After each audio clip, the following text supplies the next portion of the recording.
देखिए बच्चों, अब हम पेट्रोलियम एंड कोल के बारे में पढ़ेंगे। ठीक है बच्चों, तो सबसे पहले हम लोग देखते हैं पेट्रोलियम के बारे में। It is a dark viscous foul smelling oil and is also known as rock oil and black gold. भाई इसको ब्लैक गोल्ड भी कहा जाता है, बोला जाता है। अब जैसे देखिए, वैसे पेट्रोलियम जो है ना ऐसे नहीं मिलता, पेट्रोलियम जो है ना क्रूड ऑयल के फॉर्म में मिलता है। जैसे यहाँ पर आप देख लीजिए क्रूड ऑयल, देख रहे हैं पूरा काला काला उधर दिख रहा है। तो पहले जो है ना पेट्रोलियम वही फॉर्म में होता है, यानी क्रूड ऑयल ही होता है। उसी से उसी को लेकर एक प्रोसेस होता है फ्रैक्शनल डिस्टिलेशन। याद रखिएगा, फ्रैक्शनल डिस्टिलेशन एक प्रोसेस होता है, उसमें जो है क्रूड ऑयल को गुजारा जाता है और उसके बाद डिफरेंट टेम्परेचर्स पे जो है हमको डिफरेंट फ्यूल्स मिलते हैं। तो वो सारा हम देखेंगे इसके नेक्स्ट वीडियो में। बस इतना याद रखिए कि पेट्रोलियम जो होता है पहले क्रूड ऑयल होता है, क्रूड ऑयल, और उसी से पाया जाता है। इसी के लिए उसको ब्लैक गोल्ड कहा जाता है, क्योंकि वो बहुत महंगा होता है। देख रहे हैं आजकल कितना महंगा हो रहा है, इसी के लिए इसको ब्लैक गोल्ड कहते हैं। वैसे भी जिस कंट्री में ये सबसे ज़्यादा होता है, यानी क्रूड ऑयल ज़्यादा निकलते हैं, यानी पेट्रोलियम ज़्यादा पाया जाता है, तो वहाँ का जो इकोनॉमिक कंडीशन है वो भी बहुत अच्छा होता है। ठीक है, जैसे सऊदी अरब में देख लीजिए। ठीक है, तो वो बात है। तो इसी के लिए पेट्रोलियम को ब्लैक गोल्ड भी कहा जाता है। ठीक है, और उससे जो है फोल स्मेलिंग, मतलब फोल तरह का स्मेल निकलता है। ठीक है, और यही बात है कि इसको रॉक ऑयल भी बोला जाता है और ब्लैक गोल्ड भी बोला जाता है, लेकिन रॉक ऑयल से ज़्यादा इसको ब्लैक गोल्ड बोला जाता है, याद रखिएगा। अब हम बात करते हैं कि पेट्रोलियम का मतलब फॉर्मेशन कैसे होता है।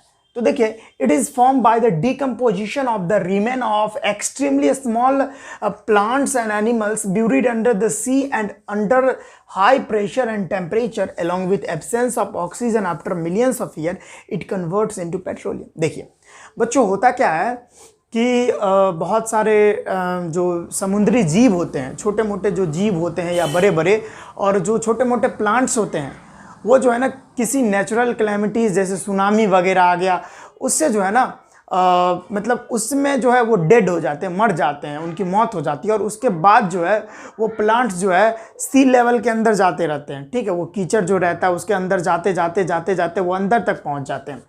अब अंदर तक जो पहुंच जाते हैं तो भाई उसको तो ऑक्सीजन मिलेगा नहीं, ऑक्सीजन के एब्सेंस में, और अंदर जितना अंदर आप जाते जाओगे उतना ज़्यादा टेम्परेचर इंक्रीज करते जाएगा।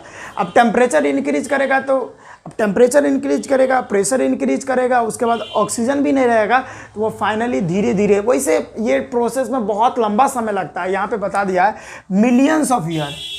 ठीक है, मिलियंस ईयर के बाद वो सारे जो डेड प्लांट होते हैं और डेड एनिमल्स होते हैं वो जो है पेट्रोलियम में कन्वर्ट हो जाते हैं, पेट्रोलियम में बन जाते हैं। ठीक है, तो ये बात समझ में आया कैसे बनते हैं। हाँ बच्चों, अब बात करते हैं कि कोल कैसे बनता है, फॉर्मेशन ऑफ कोल। कोल भी इसी तरीके से बनता है कि मिलियंस ऑफ ईयर्स एगो, यहाँ पे मिलियंस ऑफ ईयर्स लगा दो, यहाँ पे भी ईयर्स लगा दो। Millions of years ago, due to natural calamities, many trees and animals got buried under the soil, and due to the absence of oxygen and high pressure and temperature, it converts into coal। वही बात है कि भाई millions of year ago क्या हुआ था कि बहुत natural calamities को आया हुआ था धरती पे। तो क्या हुआ, बहुत सारे एनिमल्स और बहुत सारे प्लांट्स जो है वो डेड हो गए, मर गए। उसके बाद जो है वो ज़मीन के अंदर दब गए, और ज़मीन के अंदर दबने के बाद उस पर जो है सॉइल का लेयर बाय लेयर जो है मिट्टी चढ़ते गया, और वो सारा जो चीज़ है वो अंदर पड़ गया। अब आप जानते ही कि जितना अंदर आप जाओगे उतना ज़्यादा प्रेशर इंक्रीज करेगा, टेम्परेचर इंक्रीज करेगा, और ऑक्सीजन भी आपको वहाँ तक नहीं मिलेगा। इसी के लिए ये मिलियंस ऑफ ईयर्स लगा, और इन सारे चीज़ों के एब्सेंस में जो है यहाँ पर कोल, वो जो है मतलब वो सारे डेड और एनिमल्स जो है, dead trees and dead animals, वो कोल में कन्वर्ट हो गए। लेकिन इस प्रोसेस में बहुत लंबा समय लगता है।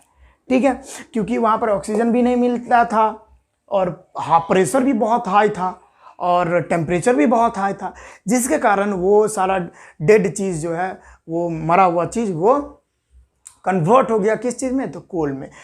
चूँकि ये चीज़ करने में, ये चीज़ बनने में बहुत समय लगा बच्चों, एक दो दिन में नहीं बन जाते, बहुत लंबा समय लगता है बच्चों। तो ये सारा बात समझ में आया पेट्रोलियम और कोल के बारे में। अब देखिए, हम लोग देखेंगे पेट्रोलियम जो होता है, पेट्रोलियम ऐसे नहीं होता, पहले क्रूड ऑयल होता है। क्रूड ऑयल को कैसे, मतलब किस प्रोसेस से, यानी फ्रैक्शनल डिस्टिलेशन प्रोसेस से कितना कितना टेम्परेचर पर कौन कौन सा फ्यूल हम लोग को मिलेगा, वो सारा हम इसके नेक्स्ट वीडियो में देखने वाले हैं। ठीक है, तो ये आप स्क्रीनशॉट ले लें या इस बातों को लिख ले वीडियो पॉज करके। तो लिख लिए वीडियो पॉज करके बाबू। चलिए बच्चों, तो बच्चों हम नेक्स्ट वीडियो में मिलते हैं। फ्रैक्शनल डिस्टिलेशन वाला प्रोसेस को आप समझाएंगे कि कैसे किस तरह से होता है सारा प्रोसेस। तो हम मिलते हैं नेक्स्ट वीडियो में। पढ़ाई करते रहिएगा। All the very best.